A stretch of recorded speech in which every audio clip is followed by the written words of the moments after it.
Hi guys, இப்போ நம்ம வந்து மாட்டுக்கு குளுத்தி போடணும். ஃபஸ்ட்டு தீனி போட்டுக்கலாம் காய்ஸ். தீனி போட்டுட்டேன். வந்து தண்ணி ஊற்றிக்கிறேன் எனக்கு காய்ஸ். தண்ணி ஊற்றிட்டு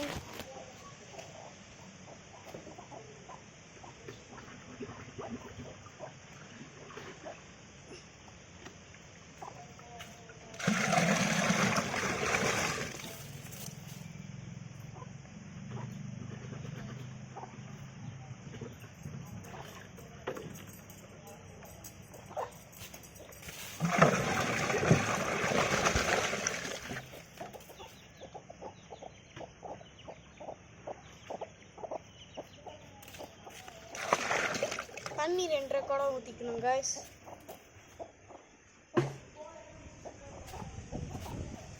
அடுத்து நம்ம வந்து பார்த்தீங்கன்னா மாட்டை வந்து பிடிச்சிட்டு வந்து கட்டணும் காய்ஸ்.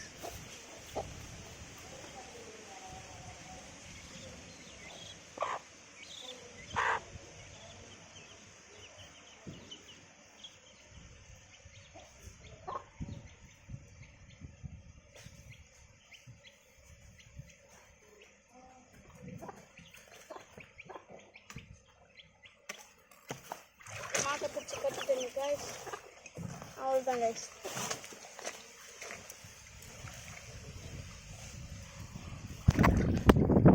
நம்ம இப்போ மாட்டுக்கு குளுத்தி போட்டுட்டோம் காய்ஸ். இவ்வளோதாங்க காய்ஸ் குளுத்தி போடுறது. ஒரு கிண்ணம் பூசா, ஒரு கிண்ணம் தோரநோய், 2 குடம் தண்ணி. அவ்வளோதான் காய்ஸ். மாட்டை பிடிச்சின்னு வந்து கட்டிட்டோம் காய்ஸ். நான் பாருங்கள் காய்ஸ், ஜாலியாக குடிச்சு. இது உங்களுக்கு பிடிச்சிருந்துச்சுன்னா லைக் பண்ணுங்கள், ஷேர் பண்ணுங்கள், கமெண்ட் பண்ணுங்கள்.